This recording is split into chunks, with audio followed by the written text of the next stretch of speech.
पुन्हा एकदा स्वागत। महत्त्वाची बातमी, महाराष्ट्रामध्ये धर्मस्वातंत्र्य कायदा लागू करण्यात आला। राज्याच्या धर्मस्वातंत्र्य कायद्याला राष्ट्रपतींनी अखेर मंजुरी दिली। बेकायदेशीर धर्मांतराला आता अटकाव केला जाणार आहे। धर्मांतराच्या उद्देशाने केलेले विवाह देखील आता बेकायदा ठरतील।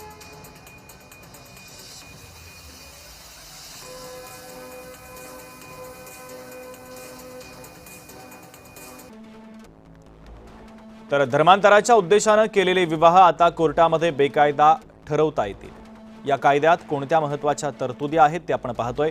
बळजबरीने केलेले धर्मांतर आता अजामीनपात्र गुन्हा, 1 लाख रुपये दंडाची तरतूद सुद्धा आहे।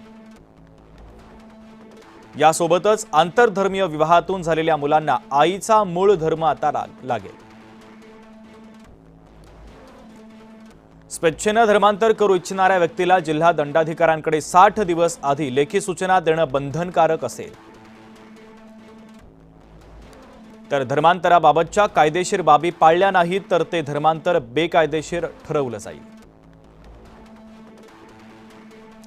धर्मांतर व्यक्तीचे पालक, भाऊ बहीण किंवा इतर नातेवाईक त्याच्या विरोधात तक्रार दाखल करू शकतात।